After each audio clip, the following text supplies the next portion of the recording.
Good afternoon and welcome to Footy Talks Live. Luke, Stephen and KJ with you for the next hour. 13 Major League Soccer matches taking place last night involving 26 teams. That's the most teams in Major League Soccer that have ever been involved on the same day in games. So there's plenty for us to get to over the course of the next hour. We want your questions as well, whether it's TFC related or anything else to do with MLS or the game around the world. You can go for that as well. KJ, you had a pretty late night last night. After the TFC game, we were able to head home. And what time did you get into bed last night after that West Coast game? 2 a.m. and I was up at 7 this morning to take my daughter to school. So you're a good guy. You're gonna carry me through the show today, boys, much like you carried us all through an entertaining broadcast last night. Let's be honest. I mean, I was in the studio with Kelsey. You guys are doing the heavy lifting. Well, and that's why Stevie thoroughly deserved his free meal at TSN last night, obviously. Whereas, you probably should have had a free meal the amount of time you were there, KJ. Yeah, let's just fill in the viewers the background to the story. So occasionally we get free stuff from TSN, and this time was a meal. So if you're there for a double header, you get sent a menu, and you can pick from the menu, and you're allowed to pay it, and you both are on there. And Stevie comes in and he's not working a doubleheader, but he gets his free meal as he's entitled to. He works hard for the company, and in comes Wildman, like the athlete that he is, strolling in 5 minutes before the broadcast and just chastising Colwell for eating a free meal as if like he's not allowed to have it. Just jealous, wasn't he? I don't know what his point was, to be honest. Was it good butter chicken? It was lovely. It was had a salad. Fantastic. The Niner Diner excelled itself there. There you go. Very good. Well, after that, of course, it was the TFC against New York City FC. It's Footy Talks presented by Benjamin Moore. And right off the top of the show, let's just look back on what happened last night. We'll get to the Benjamin Moore player of the game in a few moments' time. But first off, I think it's fair to say it wasn't TFC's best night, but they found a way to get the job done against a team, KJ, that was unbeaten in 6 matches. Had won all 3 games they'd played, the home games that they were playing at Red Bull Arena since the restart, and generally have been pretty strong, although they haven't been scoring as many goals as they would like. So I think Greg Vanney went in there with an understrength side, and they found a way to get the job done. Yeah, the game's a funny one. That's why we love it, I suppose. I don't think TFC probably on the basis of the performance deserved to win the game, but much like the game before, where they didn't deserve to draw the game, they deserved to win it. They didn't get the points there, so they get them back here. I couldn't help but think about that game in Orlando where New York dominated them in the knockout stages and won by 3 goals to, was it 0 or 3-1 in the end? I can't remember. But Don't forget Patrick Mullins. Yeah. Don't forget Patrick Mullins. I can't forget any number 13 for TFC. But I would just think at that point, I thought there was a potential message that New York could have delivered where, they were bullied by TFC. They continued to be bullied by them, and they went out and did something different in that game. And maybe it was a bit of a history-defining match. Ultimately, TFC have since said, we weren't really that up for that game. It didn't know whether it mattered anything. And last night kind of proved it. That, again, I think that there's a little bit of a bogey team here developing for New York City FC. And they created so many chances. Alex Bono, I'm sure we'll get to in a second, was tremendous on the night. But TFC looked pretty organized. New York City FC, Stephen, looked devoid of ideas in the final third. They dominated so many facets of the match, but TFC looked like the team that knew how to win, or at least knew how to dig deep and try and get something. Well, New York City FC, I don't think are quite as far along as in that kind of development as a maturation as a team.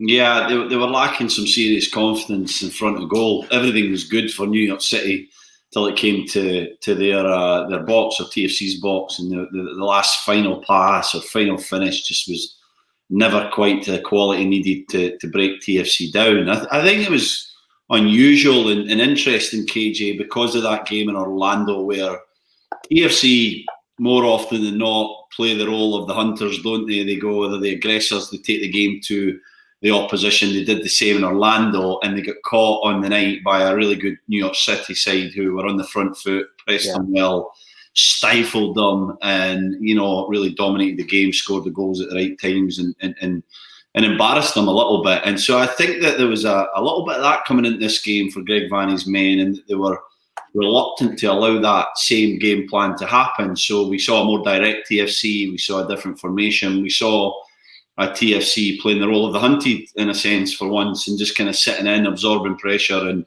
and waiting on their moments. And the press never really came from New York City, in my opinion. It was never really there. Maybe because TFC played so direct, but in the end, as New York City started missing chance after chance and TFC were bedding in, I didn't feel like they were going to concede a goal. I also didn't feel like they were going to score a goal. I thought it was going to be 0-0, but they're a team that always seem to just have a moment. You know, it's usually quality. This time it was fortunate with a Acevedo handball. And then once the ball was put down in the penalty spot after the debacle a few weeks ago, it wasn't going to be the same again. Pozuelo was going to show his composure, put it away. And there they go, you know, hopping out of Harrison, New Jersey with 3 points in a game where it was probably their worst performance in a number of months for me, maybe even years in terms of on the ball. But it doesn't matter if you get the points. They went with a game plan, they executed it, defended well, goalkeeper was great, and it was a big win, Luke, with a big game coming up on Sunday. Yeah, that game coming up we'll look ahead to is against Columbus Crew that are the top of the Eastern Conference right now. TFC sitting in fourth. There's a bit of a logjam in that top four after last night's action. Everybody was involved last night. You've got Columbus on 30 points at the top, and then you've got Orlando, Philadelphia, and TFC all on 25. And then a bit of a gap to fifth place with New England Revolution on 18, which is 7 points back with my math straight off the hop there. Well done, mate. I was a little bit nervous as I started going there, and I managed to do that one. Well, you can learn counting by watching Whitecaps games these days. Okay, we'll get onto that a little bit later on. The Benjamin Moore play of the game is the Pozuelo penalty. So producer Kev can share the screen and we'll take a look at this one. And so many interesting storylines surrounding a penalty kick. Not just the fact that this is the last minute of the game or, you know, a couple of minutes to go. Not only the fact that it's 0-0, not only the fact that TFC screwed up their last penalty that they took with Piatti, but also the fact that Pozuelo has faced Sean Johnson a number of occasions before, and in all different manners. He's the only keeper that saved a penalty from Pozuelo. He's faced two Panenkas, including one on the debut, one in the last minute of the playoff game. This Pozuelo-Sean Johnson thing has lived for a while already, KJ. He's let in more penalties against TFC than any other team in Major League Soccer. And it seems as if it's going to just keep on going between Pozuelo and Sean Johnson. Yeah, it does. I wonder if producer Kev can just rack it back a little bit and try and pause it to the moment Pozuelo does his backlift. And I just want to show people if they can see it when if you can rewind it back a little bit to the moment, particularly on the live shot when Pozuelo has the backlift, because right now he's got Sean Johnson on toast. He doesn't know what to do, does he? He's got no idea. He has no idea. And that's not a knock on Sean Johnson. It's a compliment to Pozuelo and the development. And I know Pozuelo, this is all calculated going forward. You know, he now knows what he's thinking. You know, this is a whole procedure going forward. But when you see him standing there, he's petrified because he thinks he's already got me twice on a Panenka. Surely he can't do it again. Is he going to go down the middle? And if you think before he goes on the back lift, he still can't move. And so, you know, the Pozuelo, I think, you know, I even talked about this on the goal that he scored a couple of weeks ago. He really hides the shot anyway, Stephen, not just a penalty, but he does a great job of disguising a shot, I think, in general, even when you know he's going to hit it with the right foot. And he does a great job on the penalties. There's not many people better, you know, that can hide that shot. You don't know which side he can go to. You know, he hasn't really gone to a goalkeeper's right yet. Still hasn't done that yet. But the story continue with those two 5 times now, obviously, that he's met. And Pozuelo's only been in MLS less than 2 years. So, and the other thing is, it's the 90th minute. It was the 90th minute in the playoffs when he scored the goal. He's had a 94th minute penalty against Atlanta to win it. You know, there's all sorts of nicknames for Mr. 12 yards right now, but Iceman is another one because he's just, it's remarkable, isn't it, Stephen, that when the game is on the line, the coolness and the calmness of this man just adds, I guess, to the qualities. Yeah, I tried to build the moment up on air, saying he must be feeling a bit of pressure here and you know, feeling the moment, but he wasn't, was he? No. He just looked like he was he had to. He had to have been something in his mind after what happened at BMO with that penalty with Piatti. Surely that weighs on him a little bit, even if he doesn't show it. You think he can just... He's that superior mentally in that situation that he can just like freeze it out. Yeah, I do, and I think it's a special quality in the mentality, like you said. I think it's a ton to do with the quality of his striking the ball, like KJ says, the disguise he puts in it. He doesn't have to look at the ball like most mere mortals, and when I say mere mortals, I mean professional football players, have to look down at the ball as they kick it. But this guy just knows where it is and is comfortable with, the connection that he gets on it. So he's allowed to keep his eyes up straight, looking at Sean Johnson the entire time. It was under no circumstances going to be Penenka on that penalty. That's all he was thinking about, Sean Johnson. Yeah. He was just thinking, there's no way this can happen to me a third time. He waits, and in the end, he just loses his balance because Pozuelo's calmer than him. He slots it in the net. It's remarkable from Pozuelo. It's a coolness and an assuredness, a confidence, an arrogance, whatever you want to say, but it's deadly from 12 yards. And he's a guy that is going to miss very few penalties in his TFC career, in my opinion. I think maybe the Piatti incident will stand him in good stead, because he's not going to try that again, surely. And so I think he will. You think he will? I think he will, yeah. I actually don't think, I don't know this, but I've spent some time with him talking about penalties. I bet you he doesn't regret anything about that Piatti incident either. Well, I really don't. About it, isn't he? Saying Yeah. he doesn't regret it. Right, so there you go. So I didn't see that. But the other thing too is that he mentally processes the matchups with goalkeepers. So as I said before, the Clement Diop, he'd already taken a penalty not long before that. He'd taken one against him in the penalty shootout last year in the Canadian Championship. It's a different look against Clement Diop. What does it mean? What does it mean for the next time I meet him? It's the same with the calculation of Sean Johnson. And goalkeepers all around the world, all around the league, all goalkeeper coaches, they'll all be examining something from him. But every single run-up is the same. He doesn't give, there's no tells. There's no tells in his run-up. There's nothing he shows in the run up to the ball until he kicks the ball that shows you where he's going to put it. And they'll examine it to a finite detail. That's what high professional sports are. But it's all about that. I used to watch, you watch high professional sports, cricketers running in right now with a bowling or rugby place kickers or NFL kickers. Fran Botica used to kick for Wigan when he was a rugby league. He never what a name that is from the past.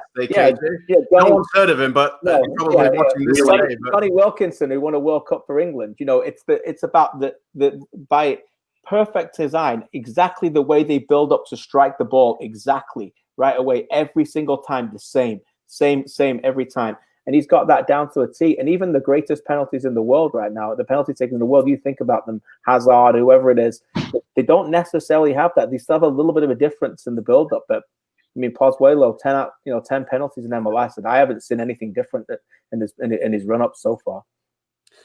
Well, when you look at that game last night, there was one thing, Stevie, that you're not now the only Scottish player to play for Toronto FC. So is there a little bit of you died last night with that not now being the case? Every good team has a Scot in it, Luke. You can look at history. So TFC have got every chance of winning MLS Cup this year now that Tony Gallacher's joined.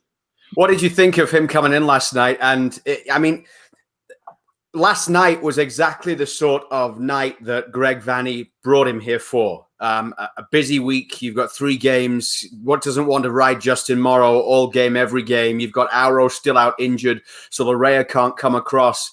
You get 60 minutes out of Gallagher, and then you can bring on someone like Morrow, who we've seen before can impact the game at both ends of the pitch for the final half an hour. Yeah, I think it's interesting because I think at Morrow's age and where he is in this season, you can say, and I'll ask KG's opinion on this, I think he's got some views, that you can ask Morrow to come on and say, right, you have 30 minutes, put everything into it, get forward, be a thrust on that left-hand side, a bit like Morrow evolved. I've not seen a lot of him really getting forward this season because I think he's conserving a bit of energy. So, and I can understand that. We've all done that as players. You conserve energy when you're feeling tired. When you're on in the first minute, you think, okay, I need to make sure I've got someone in the tank in the 80th minute. So you do play within yourself sometimes. But with having Gallacher there to play 60, 65 minutes and then Morrow with just a finite amount of time at the end is interesting. I thought he was comfortable. I thought he was assured on the ball and he dealt with the overloads and wasn't erratic in the slightest. And I think that's promising. I felt for him a little bit that he was in that type of TFC performance, which, probably comes round one in every 20, 30 games. So the lad's going to have better nights in terms of being on the ball, expressing himself more in future games. But do you agree with my point, KG, and giving Morrow that kind of window of time to say, right, put everything into a third of this match and let's see your best. And Gallagher and him might have more moments like that where they kind of swap in for each other. Yeah, I think they need to give Justin the opportunities to be when he's on the field, he can maximize everything he's got. And I think it's fair to say that sometimes he's probably struggled physically to do that this season. And yeah, I agree with you. I think I do think there's a clear idea the way TFC want to attack down the right hand side, whether it be Richie Laryea or Auro. And so I think your left sided player needs to be a little bit more conservative. I think Tony Gallacher last night, it was almost like he almost sat like a back three sometimes. It was so conservative. I think it was clear by design. He almost in the same line as his centre backs at some point. So I think that's clear because they can give the freedom of the park a little bit more to Richie Laryea. I do think for the team to reach upper echelons of the next level, and maybe we keep talking about that, but I do think they lack crosses. I think they really lack crosses, particularly to attack the byline. I think if you're an opposition fullback and you play TFC, you think for the most part, everything's in front of me. I'm not going to worry about overlaps in wide areas and ping, ping, ping, and you're behind me, much like the way LAFC played last night. If you watch the way LAFC played last night, I haven't seen the heat maps yet, but I would imagine that it would be all pinned towards the byline in their attacking zones. You don't see that at all in TFC, and that's not the way they play. Pozuelo and Piatti, it's very intricate, it's very inside anyway. But I think that's another level that they can bring, and maybe Morrow with a little bit more of a time off and a bit more physically ready can get forward a little bit more and create those crosses similar to the way we saw TFC play in 2017.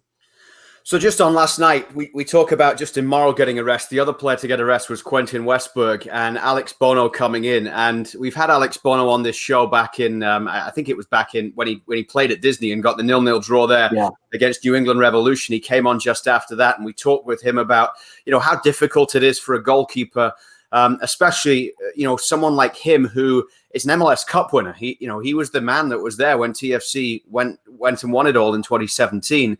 To lose his place, and Greg Vanney has talked about Alex Bono and how impressed he has been with his mental approach in terms of always being switched on, driving himself all the time to get better.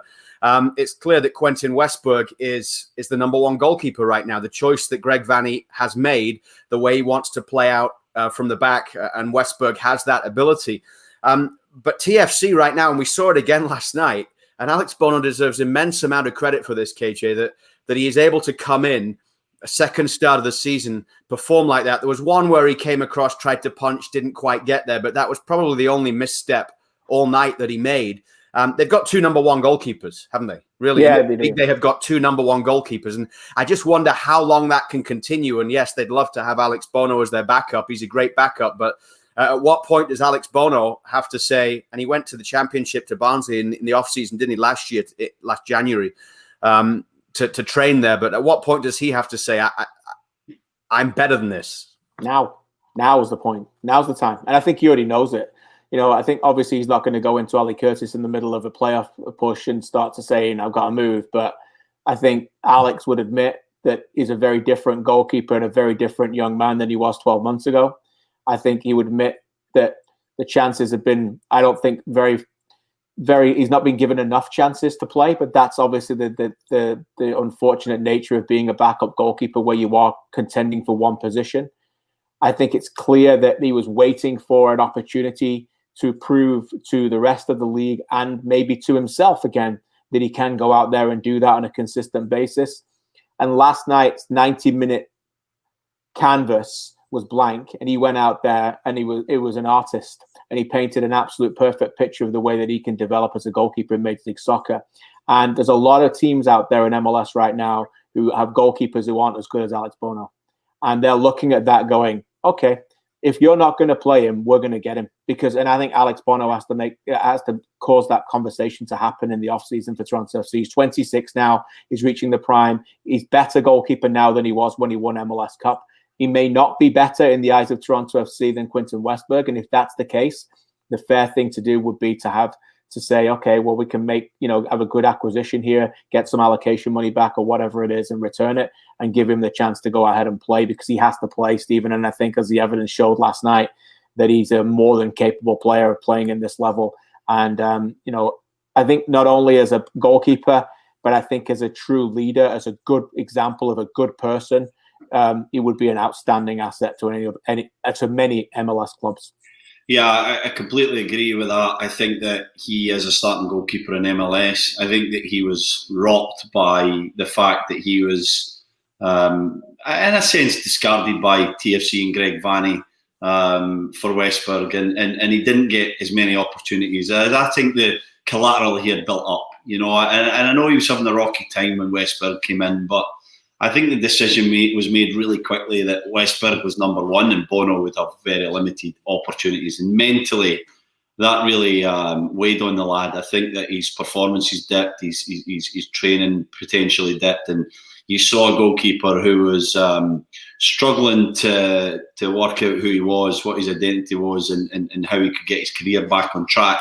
He's done that now. His career's back on track. He's training exceptionally well. He said that last night after the game. He feels like he's in his kind of best form. He knows who he is at 26 years old, the professional that he wants to be. Great guy, very good goalkeeper. Now, the question for me is, it's not a question, did TFC keep him into next season? I think that if I'm him, I'm going in there and saying, I need to go, I want to go. The question for me is, does he go to another MLS team or does he go to Europe? And does he go and maybe try his luck, I guess, in Europe, play with a championship, a League One team, or somewhere else in Central Europe to try and show his worth there. And I think he might even take a scenario where he has to go into another fight again to gain a number one spot. I think that would probably benefit TFC as well. I don't think they want this lad turning up in Minnesota or wherever it may be, San Jose. I'm thinking of some teams off the top of my head that might be interested in the goalkeeper and him then doing really well and coming back to bite them a little bit. So I think potentially Europe might be an option for him in the January KJ, but too good to be sitting on the bench. The time is now. He'll be a good pro. He'll stay till the end of the season and he'll do the right things. It's quite frankly a really awkward and difficult time to move clubs anyway, but he'll be pushing hard to get away. The other thing too, quickly about Alex, is that he's a guy who obviously wears his emotions on his sleeve, and I think that, there's some people have said he's training better now, and I think it's fair to say that that time when he did lose his job, that we're human beings, and he may have struggled with it, but people like that, if you want them to be open and big leaders and big personalities when things are going well, you also have to understand when things are not going well, that they find it very difficult to hide their emotions. You can't have it both ways. You can't have a positive influence in the dressing room and be a good guy and be there for people and have a smile on your face when things are going well, and then suddenly things aren't going well. You just want him to be quiet and be himself. He had to go through that process to find himself a little bit more, to gain that confidence within himself, to make sure on a daily basis his commitments to his craft was there, understanding that it wasn't always just for TFC, it was for Alex Bono. And going forward, if TFC see him play at BMO Field in the future for another MLS team and he becomes an MLS All-Star, then that's too bad. They have to just understand that what they have to, if he is, as to Matthew's point on there, becomes another Stephen Fry, then that's okay. That's okay. You've got, if everybody believes that Quinton Westberg is a little bit better, then you have to go with your goalkeeper that you've got. You cannot also pay, by the way, what you're paying for a backup goalkeeper. It can give you financial flexibility to go somewhere else. So maybe Alex succeeds, and so does Toronto FC in the end, if they use those funds successfully in other areas. I don't think they want that though, Luke. But as a club, you have to be confident in your decisions, don't you? You have to be like people would point to Mark Anthony Kaye and what happened there and turning up at LAFC and what he's managed to do. But he's very different now to when he left. And sometimes, different people see things out of different players. And I just think that,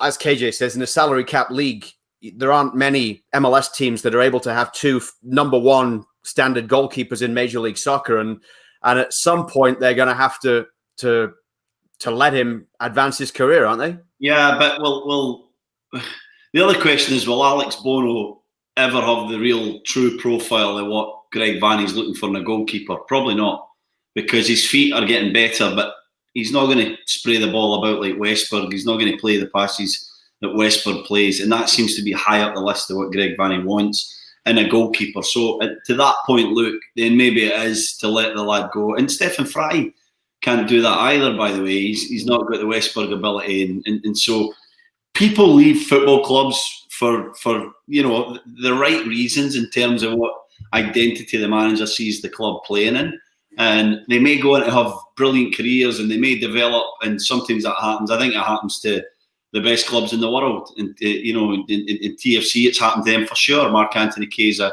great example. There's some other young lads there. Liam Fraser's another one who's going to want to be leaving this club sometime soon if his opportunities are still limited, and they're going to have to say, well, that's just football, on you go, good luck to you. And if he comes back to being a Canadian international, winning 50, 60 caps and playing in Europe or elsewhere in MLS, that's just one of the things. But when you're a proper big club, you make the decisions and you just say, all right, go on with it. This is the decision that we're making. This is the path that we're going. We're going to let Alex Bono go. We're going to get something considerable back for him. And we're going to go and recruit the profile that we want and the number 2 to push Quinton Westberg in the future. There is the depth, though, there for Greg Vanney, as we've seen, and that's what TFC will hope will carry them forward over the next few weeks in a situation where they are playing pretty much 3-game week between now and November 8th when decision day comes in Major League Soccer. And the next of those games is going to be a really intriguing match on Sunday as TFC play at home in Hartford, Connecticut, Pratt & Whitney Stadium at Rentschler Field against Columbus Crew, the side that right now is the standard in Major League Soccer. They won again last night against Minnesota. Zella Ryan has been such a great pickup for them. They've won 9, lost 1, and tied 3 so far this season. They've scored 22 goals along the way. They're 5 points clear at the top of the Eastern Conference. Tim Bezbatchenko, of course, former TFC general manager, is the president there. And you talked last night, and we'll get into this a little bit more later on, KJ, when we move on to the Whitecaps. But you've talked in the past about the different tiers that there are in Major League Soccer. And Columbus, while they're waiting for this move to the new stadium, just a couple of years ago, we're talking about a franchise that was going to move to Austin. Columbus was going to lose its team. It was a franchise that wasn't spending the money, and you talk about MLS 1, 2, 3. They certainly were down the bottom of those in terms of the clubs that you would tier within the league and their spending power and their future and where they can go. And now I think they're proving that they're certainly not in that top tier, right? They're not an MLS 1, but they're very close to the top of the next tier, pushing to try and, without that financial ability, try and compete by signing those players like Lucas Zella Ryan that has made such a difference. Yeah, I think they are MLS 1 because I do think they punch above their weight. I actually think that MLS is better when they're better because, obviously there's a connection to the history of the club, and, we don't need every single big market to be successful. You need those markets to prove to other markets how it's done. And yes, you have to eventually go out there and spend the money, like small markets are considerably. Many are doing now. We've seen Sporting Kansas City, stepping out of their comfort zone and spending $9 million on Pulido, getting the Zella Ryan $7 million. They understood that now was the time within MLS to take that next step. They needed a difference maker. You need a difference maker, and that makes everybody else better. We keep coming back to this, but that's what the Whitecaps don't have. You need that player who makes everybody else better on the field because you spend the money. And Zella Ryan has elevated Santos's game considerably, right? And then Nagby comes in and he has elevated Artur's game considerably, and they dominate midfield. And the rest of the pieces are already there, Stephen, because the continuity is there and they're used to playing with each other. So they haven't made massive overhauls. They've sprinkled in little dust areas. And then Zardes was a good pickup. He's an MLS, considerable player in this league. He knows what it's like. So that's the difference to me, is that if you have key players and you spend the money in those areas, the rest of the players are getting better because they're in that team. And Columbus is the best example. You and I were impressed with them from the start in Orlando. And in the end, they got knocked out of what you can happen in a knockout game. But for me, they look an enormous threat to make MLS Cup from the East.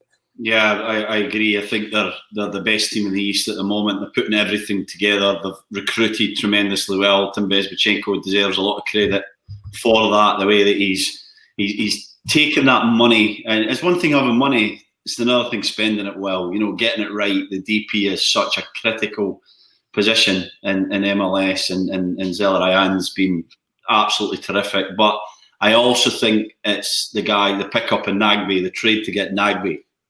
Sensational to do something like that, but it's like guys like Mensah who are playing better than they have done at the back there, who have took their game on to a level that we've seen before. We know he's capable, but I think at times too inconsistent in MLS. He's been awesome this season. Zarde's up top again. He'll put the ball in the back of the net if you get him the right service and you get the right pieces round about him. So everything's fitting for them at the moment. They're starting to bring in some fresh blood, some young guys like young Berhalter, Greg Berhalter, the US coach's son, who's terrific in the middle of the park there. He allows a bit of rotation between Nagbe and Arthur, who has been one of our favourite players, KJ, hasn't he? He came to MLS. We love him and the way he gets around the field. So I like a lot of things about them. I've just praised Tim Bezbachenko and he deserves it, but I also think Caleb Porter deserves a lot of credit for the way that he's starting to get the best out of that team. Distinct style, way of playing, some different options. You get the pace of Diaz in a wide area, and then you've got the skill and artistry of the Santos. So you keep everybody guessing all the time. You've got these different options, and they look like they're the team to beat. Excited for Sunday's game. I think TFC will be well up for it because they never like when anybody, it gets prominent in the East and sort of challenges their perch at the top there. So they're probably right up for this game to show that they're still one of the major contenders in the East. We'll have it for you on TSN on Sunday night as TFC go home to Hartford and play Columbus Crew. Footy Talks presented by Benjamin Moore. Let's move on to some of the other action from around the league. Christopher says on the comments, the disparity between top and bottom MLS teams is far too great. Every couple of days, a team is getting beaten by 4 or 5 or more goals. Teams need to spend minimum salary cap or need to look at splitting into 2 divisions. If MLS is to grow as a league, no point a 30-team league when the bottom third are so far off and nothing is forcing them to improve. Amen, brother. Well, okay, teams conceding 4 or 5 goals. One of the teams getting beat 4 or 5 a lot of times is San Jose. And right. They've spent money and they've got a top coach. And so what's going on there? Well, I don't know. I mean, we know he likes his style and his way of playing, and he will not waver. He will not adapt it in any way. And it does seem to be working in MLS at the moment. It seems way too inconsistent. I think it's went beyond inconsistent to the point where teams are... Yeah, when you keep conceding 5-6 goals. But, they've conceded 5 goals 5 times. They could still go out at the weekend and beat somebody comfortably because of the way that they play. But I think more often than not now, you're shaking your head, KJ, but more often than not now, teams are working at, with this man-for-man marking, the spare man drives the ball forward and then they're in big trouble and there's gaping holes all the way. They've jacked it in. They're either they've jacked it in and had enough of Almeida, or they're getting together and they want Fiorinelli, that the GM, something's got to like, you must have you been in locker rooms, Stevie, at any point where you just think this is hopeless and everybody just, you don't have the conversation and say we're jacking it in, but you just feel that that's it. Something's got to change. There's no way back. Yeah, I've definitely been in changing rooms where you feel like something drastically needs to change. I've never been in a changing room. I mean this sincerely, where people jack it in and say, I'm going to give 70% today. That never happens. But when you're unsure about what your job is, you're double guessing yourself the whole time. The manager is the one who, or the head coach, who decides the tactics of the team, the way of playing, the way of going forward. If that's wrong for the makeup of that team, or it's going wrong, then questions are going to be asked.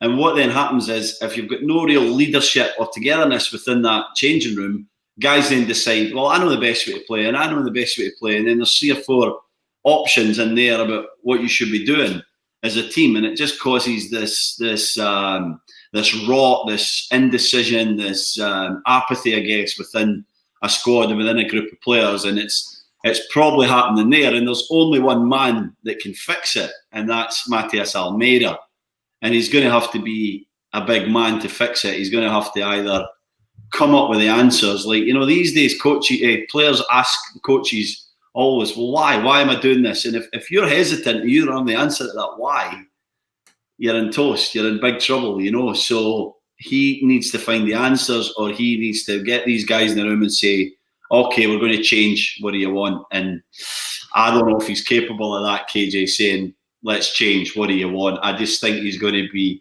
stubborn, adamant to the end, this is the way of doing it, and it's probably his downfall. Yeah, and I have no problem with that. Ultimately, if that's the way he wants to play, and that needs to be, if he starts changing things, then he's going to be even more of a joke.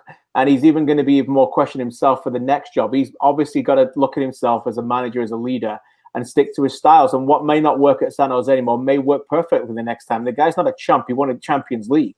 So, this guy knows what he's doing. Maybe it just doesn't work there anymore. My biggest problem, and to the point, I think it was Matthew, I can't remember who was it who just said it. Sorry, Christopher. The problem I have is that name me another league in the world that would allow a team to get consistently smashed every single week and have zero accountability. Somebody else would be fired in every other league in the world. They'd be fired because the fan base would riot. And then also they'd be in a league where they'd be looking at getting relegated.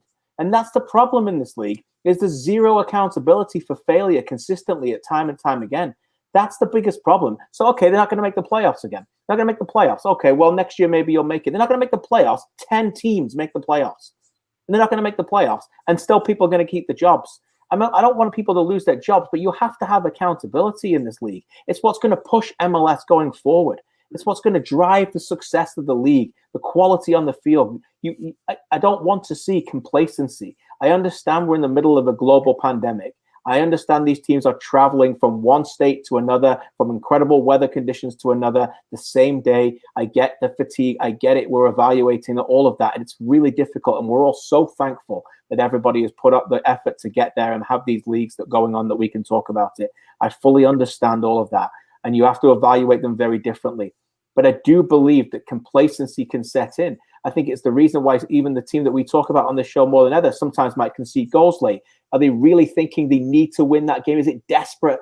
It's like, Stevie, when you're out there, do they smell it? Do they want it badly enough? And I want that league to be like that every single game. Do you want it badly enough? How do we get to the point where this 3 points means so much to you more than the 1 point? And that's promotion and that's relegation. That's MLS 1, MLS 2, MLS 3. That's what it is. And we may never see it. But that, for me, is the answer. I don't want teams dropping out of MLS and going to compete in the USL. So close it. But have a system where you're going to reward teams and to get to the top and keep moving forward. And if you win MLS 3, you can get in the playoffs as well and have a chance to win everything. For me, it's simple. We're rewarding far too many people for average performance every single week in the league. Yeah, I just saw a comment there from Michael, who we were talking about Columbus and where they've come from and where they've gone to. Columbus used to be TFC's biggest rival. Busloads of supporters used to travel down. I remember being there for a few games, especially at the start of seasons when there were 3,000, 4,000, 5,000 TFC fans making the trip there. Incredible environment. But back then, and it was a couple of times, it was right at the very start of the season. And I remember TFC at one point on game day having players, first game of the season, flying in, signing their contracts in taxis on the way to the stadium, and then being put out and starting games. And it just jogged my memory there, talking about all those fans in Columbus. I went to one of those games actually and stood with the TFC fans because I was on a road trip with mates going to March Madness games. It was very early April. I think TFC fans will know this more than me, but I think Colin Samuel missed a penalty. Yeah, it was 0-0. Yeah, and they lost 2-0, I think, and it was either the 2008, I think it was. Yeah, there were a couple of times when all that kicked off. But you look at where the league has come from, and there's no doubt that it has. Like, players aren't now turning up in taxis and signing contracts on the way to games. That's what it was like, as teams were trying to, general managers. Certainly at TFC, probably because the revolving door was going round and round all the time, were scrambling still hours before kickoff of a game to make sure that players were there and signed and able to start games and stuff like that. The league has come an awful long way, but you look at the disparity now between some teams. I mean, okay, let's get on to it, KJ. We talked earlier in the show about your late night watching LAFC absolutely hammer the Whitecaps last night. I mean, the game was over after what was the fourth goal? I mean, the game was probably over at 2-0. 4-0 after 14. It was a 4-0 after 14. I mean, come on, that's and I only made it to half time. I heard what you had to say at half time and then went to bed. But I only had like 45 seconds, but it was a good 45 seconds. But, that isn't good for anybody, right? It's not good for Major League Soccer. And the way the Whitecaps just laid down, and LAFC could have had 7 or 8 in that first half. It should have had a penalty. It was just incredible. Yeah, it was incredible. And, you can talk about lying down and not putting a foot on it and chasing, bodies and all of that. And then I think Mark Dos Santos talked about that. I actually thought he was extremely classy last night. He didn't want to talk about fatigue or the travel or anything like that after the game, which I give him a lot of credit for. There was no excuses. But ultimately, I would say this: if LAFC are playing at their best like that last night, and by the way, Carlos Vela wasn't even on the field, but no matter what the Whitecaps do, they're never going to beat LAFC. If LAFC play at their best, that's the concern that I have. And I have to say, I get a lot of things wrong, but in the meeting last night, an editorial meeting we had, I was genuinely concerned. The producer said we need to talk about what if the Whitecaps win the game tonight. What does that do for them? I said, okay, that's fine. But if they do win tonight, it's enormous for them. But I just can't see it because I've watched LAFC a lot this season and they were out the playoffs. And there's a lot of things to still like about them. Defensively, there's some questions. But when they are on, Stephen, and you've got Diego Rossi and you've got Brian Rodriguez playing the way they're playing, Uruguayan internationals, who may miss some games, by the way, coming up if they go to the Commonwealth qualifiers. We'll see about that. But there's, you've got the Atuesta, K, Cifuentes midfield. For me, it was just, it's a significant wake-up call for the Whitecaps and other teams. If you're not watching that and remembering that and that feeling, LAFC have spent money. Of course they have. But they've recruited brilliantly. They've found real gems. And that's that. And when you go out and recruit these players, you can't have a squad, a bunch of roll of the dice guys. Okay, he might be good. We're going to sign him. We're going to roll the dice with him. He might perform. LAFC went out and signed players and have nurtured those players. Janela's going to be nurtured. Cifuentes is being nurtured right now. Blessing has reached that level. Case reached that level. Atuesta's at another level. Rodriguez. They're signing these players, Stevie, and they know what they're going to get when they get them, and they're making them better. And that's the difference. It's money, but it's recruitment, and it's what you do with them when you get them. And I just think there's so many things there that the Whitecaps need to learn from. And I think the disparity is alarming for the league. Yeah, I like your last point there, KJ. What they're going to do when they get them. So they know why they're recruiting a certain player, his profile, his upside, his selling potential, his age, his role within their system, within their franchise, their team, their group. And that's key. And that's the problem for the Whitecaps specifically. Where is that lad going to fit in? The recruitment's been, quite frankly, poor to awful with the Whitecaps. They've barely got one right. And even the ones that come that have a little bit of potential and an idea that they could have a successful time, and I'm thinking Mom as an example of that, they don't know where to play them. And they don't have any consistency to the style that they play to actually get the best out of the lad. They never worked out in a year of being there what his best position was, where he could really play and be most effective. And in fairness to Mbom, his brain was probably scrambled at the end because he'd been asked to play 6 and he'd been asked to play 8, he played 10. He sometimes played a little wide. It's just all over the place. Whereas when you're a LAFC player, Cifuentes, Janela's a good example. Even the ones that go wrong, like Andre Horta, they know what they're coming in to do. They've got a chance to go and get on with that, to progress. Rob Bradley has a style that the game plan is always on the same theme. And so these guys are allowed time to nurture. And at the Whitecaps, that's not happening. There's no consistency. And I think maybe last night was they were a victim of their own recent success in that so they defend pretty well and they go back to the base. There's always let's get back to basics and defending. And then they win a couple of games and they get a little bit more expansive. And as soon as they try and go and build on that, it's back to square one. They've just been embarrassed 6-0. So next game, what do you think is going to happen? It's going to be back to 2 blocks. It's going to be back to defensive. They're going to try not to concede goals. And they're going to try to hang in the game.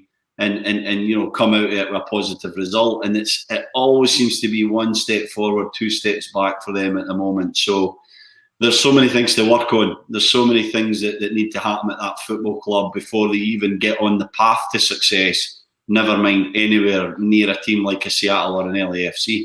And this is the big divide right now, Luke. You talk about earlier about players being signed in cabs, right? No one's being signed in cabs anymore. But people are still being signed on the basis of an agent recommendation or a quick video. And we spoke to people in other clubs. I spoke to Garth Lagerwey in Seattle. Thorrington's been spoke about people on this. These guys have so many contacts and they put so much work in. And then you go out and get players who are being looked at in Europe, envious of these players playing at that club. And that's the elite level of MLS now. You got to recruit at that level. There's so many players in this world who look at MLS going, I want to come to MLS. Look what Atlanta did. Okay, it's gone wrong for a little bit now for them. But then at least they knew when to punt, and they still made money on Pity Martinez, by the way. So, you've got to get better. That's the biggest problem right now, is that people can say it's money, but you've still got to recruit really well. And you've got to have smart people in those. The other thing about the Whitecaps for me is that there may well be pieces right now on that team that can be part of the next successful Whitecaps team. There may well be. We could go around, everyone could be talking about Veselinovic or Cornelius or whoever it is. But right now, they're being haunted because their development is being stunted by the fact that their recruitment has been, Stevie said, poor. It's been abysmal. Okay? Abysmal. That's what it's been. You look at the amount of players they've signed over the last 3 seasons, the amount of money they've thrown at those players, and for the most part, most of them have been thrown back. They're bringing the fish in, they're looking at it, they go, we don't want to eat you, we're throwing you back in the water. That's what they're doing. They're not developing them. There's nothing there. And I feel sorry for Mark DeSantos because it shouldn't be his position. He's there to coach. The recruitment's got to improve. But those guys, those gems that you might have, are getting haunted because you're not producing players around them. So it's a real concern for the Whitecaps. I'm not quite sure where they're going on it. And as I said, I've had more time to talk about it here, but last night should be a night they need to remember, not one they want to forget, because they should remember what that feels like. And you don't want to be embarrassed, and you got to go out there and figure out how you can get closer to those teams. No one's asking you to go out and compete against LAFC every week, but why can't you get closer to the other teams? It's an immediate wake-up call for ownership to spend more money, but also work harder on your recruitment and find gems that other teams are envious of. Because right now, there are very few players on the Whitecaps team that anybody in MLS goes, we wish we had him. 2 years ago, tomorrow was the day that the Whitecaps fired Carl Robinson and decided to make the change there. 2 years on, they're no further forward, are they? Absolutely. No, they're no further forward, and that's frustrating from a Whitecaps fan base because it has to be said, Bob Lenarduzzi, when he came out, and I know he's not involved anymore, but the reasoning for firing Carl Robinson was we are a playoff team. The next step we're going to be is a championship team. And I'm sorry, but how foolish does that look at the moment? And the Whitecaps fans, it is a wonderful city to live. It is a wonderful city to appeal to players. There's an intelligent fan base there that love the game. There's so many things that could get right. They've got that rivalry with great cities like Seattle or Portland. There's a lot of things that can go right for it. But right now, the people who are making the decisions there are getting too many things wrong. Too many things wrong. And back to my point earlier about San Jose, there's not enough accountability for consistent failure in Major League Soccer. And that's the thing. That's what's holding the league back compared to all the leagues around the world. You name the league, Portuguese league, Italian league, Mexican, it doesn't matter what the leagues are. There are examples, so many of them around the world, that if you don't succeed, the performance is affecting the results and jobs are lost. So it's a difficult time for a Whitecaps fan. I feel for them. I really do, because even their DP man last night, he wasn't trusted to play in the game. They spent over $1 million on a left back, and you don't trust him in the game because defensively you can't trust him to play in a match like that. Now, it's the right decision, but again, it's another decision that they've got wrong in terms of recruitment. 10 minutes to go on the Footy Talks show this week. So let's get quickly around some of the other leagues in the world. KJ, you watch pretty much everything there is to watch right now. What's the best game that you've seen in the last week? Well, United. Yeah. No, we're not talking about right? Who's going down with Sheffield United this year? I keep asking you. Big relegation trouble for Sheffield United this year. Yeah, have you got anybody who can score goals, or you just want to whinge about bad red card decisions? How's that? Which one? I didn't say anything about a red card decision. Nor did I last night when I saw you. I've not even mentioned that. And I haven't mentioned it to you. Stevie's just he's just throwing a hand grenade into the show right now. Or missed penalties. We've got strikers coming in. Okay, well, you'll need them. There's still a transfer window open. which game did I really like? There's lots of games like I really liked. The Premier League last week had 44 goals in 10 matches. Just truly remarkable to watch the amount of goals going in.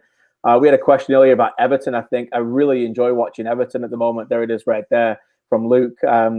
What makes this year spending and transfer over a different one? They bought a midfield, Luke. As you know, if you're an Everton fan, that makes a massive difference. Decore and Allen have been brilliant. And James Rodriguez has taken to the Premier League like a duck to water for all those people questioning, can he really play in the Premier League? Well, a lot of nonsense that was. He's a quality world-class player that is running the show. And Stevie, it was great to watch him play last week. I know against West Brom, eventually went down to 10 men. But I think Carlo's got a little bit of a good style going on right now. And those who didn't hear Carlo Ancelotti's press conference when he talked about Dominic Calvert-Lewin, I thought was really insightful too, when he said, strikers need to score goals with one touch. I had a guy called Pippo Inzaghi who scored 300 goals and he scored over 220 of them with one touch. And that's what he's worked with Calvert-Lewin. And I think that's fascinating. You can elevate that to any league or any team that you want to watch right now. Your striker needs to score with one touch. So there's a genuine excitement about Everton right now. I don't think they're going to challenge for a top four, but I think that's what you need if you're Everton. You need to bring entertainers and you need to have a team that's going to compete week in, week out and not lose 2 or 3 times every 6 weeks to a Brighton or a Fulham, for example, Stevie. Yeah, or a Villa. No, I don't think they're going to lose to us. I think it's the same theme, isn't it? That we just spoke about with the Whitecaps. Identity, isn't it? It's a guy an Ancelotti who has an identity, knows what he wants from his strikers and his midfield players. And James Rodriguez is a great example. If Carlo Ancelotti signs you 3 times, guys, you're a pretty good player, and he knows what you're good at.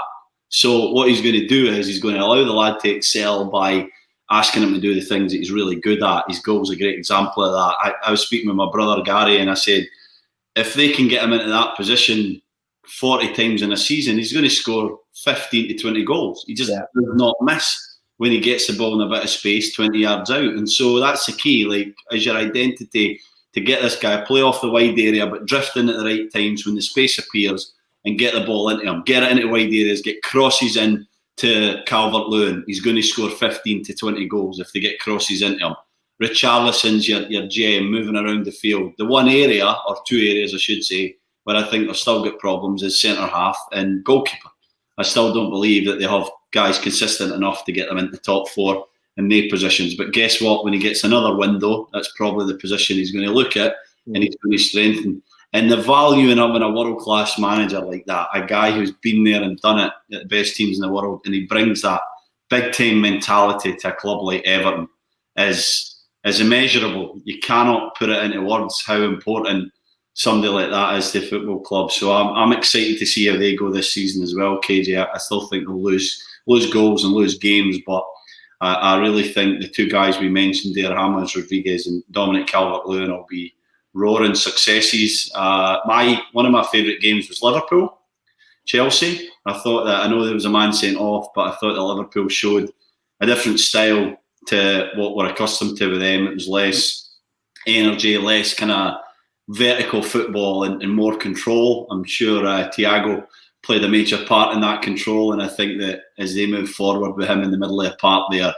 going to bring a different identity. It's something that they're going to need heading into their 3rd season of incredible consistency. I just don't think that you could ask the same front 3 and the majority of the same players to keep up that level of energy. So I think that a bit more control in games and a bit of different style of play will suit them, and I've got renewed hope for them potentially retaining their title, where at the start of the season I was adamant that they couldn't win it again. But now that I'm looking at Klopp's evolution as a tactical evolution as a coach at Liverpool, I find it quite interesting. I'm looking forward to seeing how they develop, KJ, as the season goes on. Yeah, and Fabinho at centre back was brilliant. We were talking about that last night, weren't we? Yeah, he was just, and obviously getting a player of Thiago Alcantara's quality. There's no player like that at all right now, and the fact that they can bring him in is probably one of the few players who can make them instantly better. So, lots of excitement for the Premier League being back, and maybe big derby on the weekend for you coming up, Luke. Your two teams, Leeds against Sheffield United. Yeah, I can't lose at the weekend, can I? Really?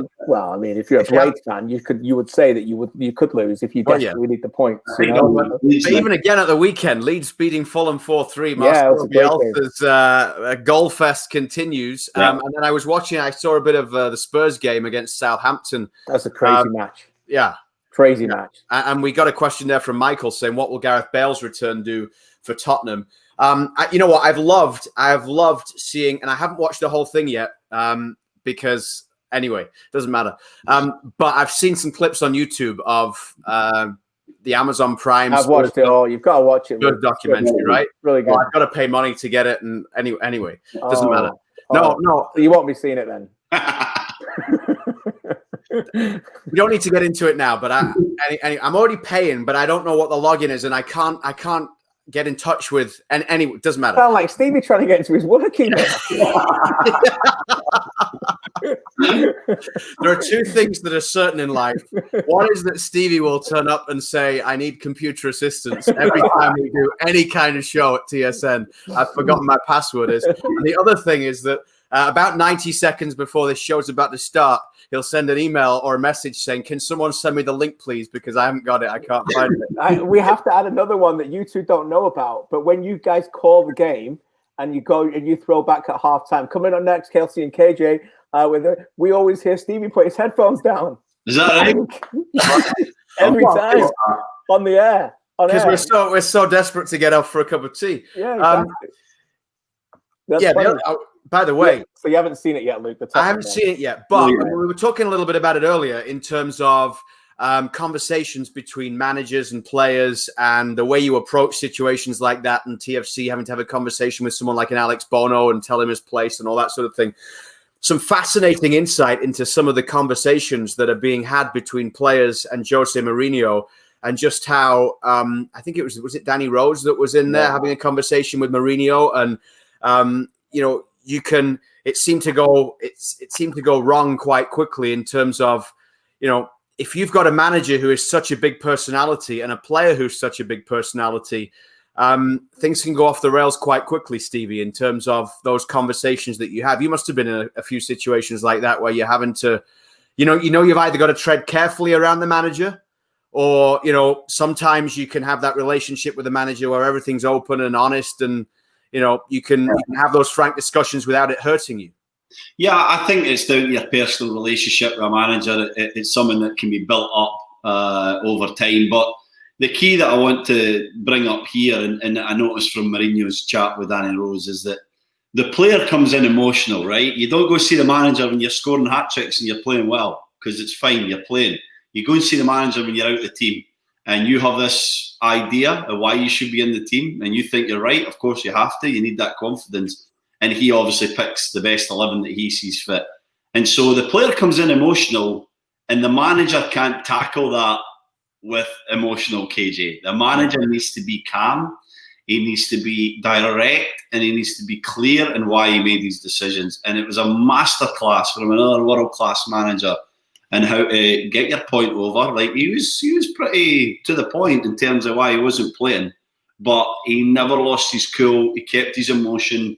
Rose tried to change his words, and he went back to, "No, that's not what I said. This is what I said." And it was genius, real genius from Mourinho. And I'm only about 4 or 5 episodes in, but I'm loving this documentary. And I must say, I've always been a big fan of Mourinho's, but I think it's fascinating to get this kind of level of insight into how he goes about his business. And I thought it was, it was unbelievable. The one where he tells the squad that his dog's died, and he's so emotional. I'm not laughing. I'm just, he just comes out with, "My dog died," and the guys are like, Christmas Eve. Yeah. And he's like, "This is why I'm in a bad mood. And so, if you think that I'm in a bad mood with you, please, guys, no, I'm just so distraught. My dog's dying." He almost looks like he's going to cry at a bit, Luke. He's that. I haven't seen that one. Unbelievable. He's like going to cry, and he just gets to sit there. And again, it's mastery. It's true leadership. It's a way showing himself to be vulnerable in front of his guys and allowing himself to come across as human. And then he goes into team talk. I'm sure he probably told the team at that point or whatever, and all of a sudden you've just humanised the guy who you see as, you know, your barrier or your key leader in terms of your success, you know. So these little things are absolutely key. Ancelotti's, the Mourinho's, the Klopps, the Guardiolas, they're experts at it. Did you ever have a manager that wasn't an expert at it? Yeah. Who would meet fire with fire and start to... Yeah, disaster. Absolute disaster. Yeah? Roy Keane. Roy Keane, definite example of that. You know, just blew up every single time to the point where, you know, I had my argument with him. It lasted 5 minutes, and, you know, he said, you know, why are you trying to leave? And you'll be staying at this club. Brilliant. Thanks. Went out the room, felt good. Got a call that night. It was in Asda. Go speak to Burnley. You're leaving. I'm like, what? Just changed his mind like that. You know, emotional. Lee Clark was another one. So emotional. You know, a true winner on the pitch, Lee Clark, but a guy as a manager who just wants to fight fire with fire. Can't do it. You can't do it with these guys because there's no rationalising the decision with a player, because he wants to play. He only has really deep down his own career in his mind. He just wants to play, like, desperately. You know, he wants to be in that team, and so the manager needs to be direct and be clear, be honest, absolutely. But you can't get emotional. You need to be relaxed with it, KJ. Yeah, the other thing for me came out with the documentary Mourinho is that it was, for me, the overriding, one of the biggest overriding images is early in the series when Mourinho's getting to come to Spurs, and the Sky Sports News is everywhere. So it's in the canteen, they're all eating the food, and the screens are up, and Mourinho's lifting European cups and everything, and the guys are eating it, and their eyes are wide. And they're just looking at this guy like he's some kind of superhero coming in, like this Mourinho's coming into the team. And you can see that even when he comes in, that obviously he's trying to galvanize the team, but he's idolized by these guys instantly. And I don't think that's actually a good thing. And I think he's recognizing that that's not a good thing. Because when you look at the Spurs team, and this is back to the point about Bale with Michael, they lack anybody who's ever won anything. So, they all trying to get to this level. How are you going to win? How are you going to win? And he says it a number of times. They've actually got quite a lot of choir boys, really. You know, every time they show the pre-game huddle right before they're about to go out, they all get around in the huddle, and whoever's captain, Kane, Winks, Lloris, whoever it is, they give this little bit of a speech, but it's almost a comical speech, really, because they say it's about 5 swear words in there, and let's just go get them. And it's just like, if I'm a player, I'm not exactly. Stevie gets me more motivated about that in the pre-game show for our show at TSN. So it's like, that's because he's had a chicken, though. That's because he's really on fire. Right, but I didn't feel like that those guys are going to inspire me. Do you know what I mean? I don't feel like they're nice guys, but I don't feel like they're going to inspire me. I'm going to run through a brick wall for these guys. And so, what comes along now? Well, what happens? Well, they go get Bale, and he's not an inspiring character either, but he's a winner. And I think Mourinho recognizes he needs people, like every team.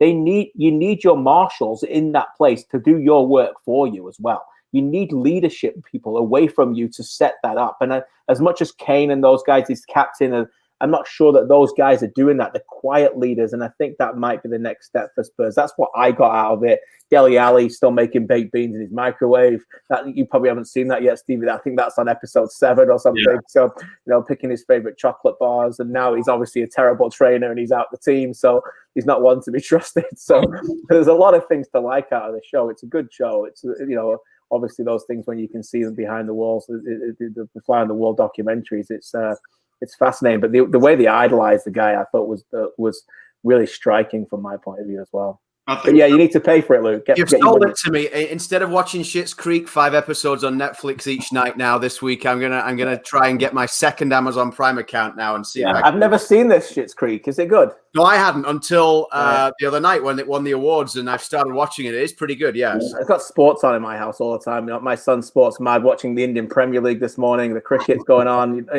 It's just awesome right now. By the way, talking of cricket, a quick story.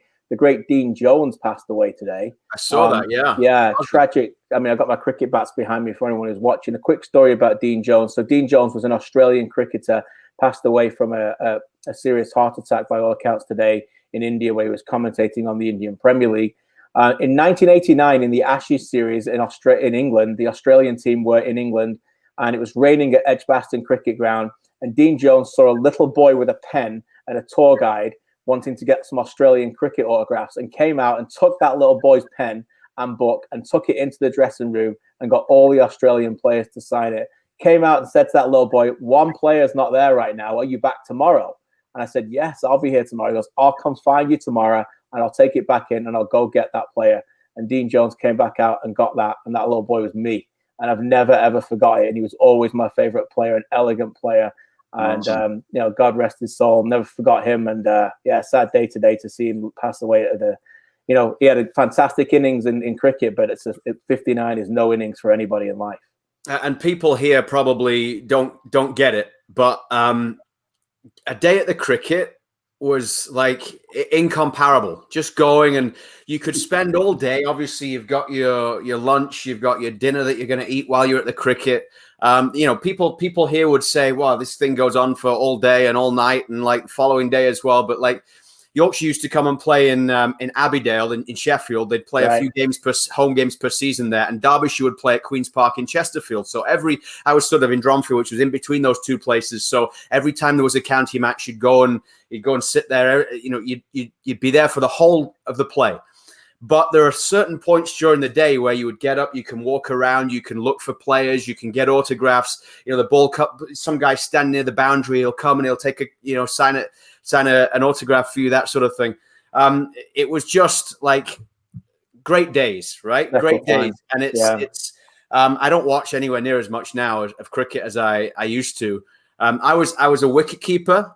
I was sometimes an opening batsman, but I was a very, it won't surprise you to know, I was a conservative opening batsman, right? So we would play however many overs it was as a kid when I was 13, 14. But you had to retire when you got to 20 runs or 25 to let the next player in. And then you could come back in after if everyone had played. Right? Just stay in and keep blocking. Correct. I managed to get through a whole game without getting to 25 runs. Just managed to stay. You sound like so there's a quick story that's actually got a football connection. So you remember the show Fantasy Football League with Frank Skinner and Badil and Stato. Yeah. So Stato once walked onto a Test cricket match when Chris Tavares was opening the batting for England, and Chris Tavares was boring everybody so much, just blocking everything. You know, now's the day of the Indian Premier League. I just watched K. Rahul got over 100 in the 2020 game this morning. Now, these guys are blocking it, getting like 10 in 2 hours. Stato gets so sick of it, he walks out to the front of and puts a chair down and asks him to sit down. So you gotta YouTube it. It's brilliant. That's actually happened. So no, for me, the cricket, you know, watching sport in the morning is very unique. It's what people like about golf, going to the Open Championship or walking around in golf. Watching the peace and quiet of watching sport in the morning is something to treasure. And yeah, I'll always treasure those memories and continue to love the great sport. And yeah, God rest his soul, Dean Jones. Yeah, good story. And Cricket Talks Live returns next week at the same time, where we might squeeze a bit of Footy Talks in as well. We'll do a tour of all the different sports and everything that we know and all our memories. I don't know if it's just the time, just because everything that's been going off, the more time you've had, but I've been thinking much more about memories of the past and all sorts of stuff, like over the past few months. Maybe it's because the last few months have had very little in terms of things to look forward to with what's been going on. But yeah, those days at the cricket were fantastic. Okay, Sunday night, there won't be much cricket talk I wouldn't expect in a TFC Columbus broadcast, but you never know. I mean, Stephen even managed the word laborious within the game last night, which was first time I think I've heard him pull that one out. That's a good one, Stevie. Yeah, I like that. Yeah. So we'll see you on TSN. KJ? Details? I believe we're on live. Pre-game show at 7. We have a pre-game show this week. 7 and 7:30 kickoff for, as I look at my calendar, Toronto FC against Columbus, followed by Whitecaps at home to Portland at 10 in Portland. Strange. That works well. What can go wrong? Exactly. Poor Whitecaps. We'll see you next week.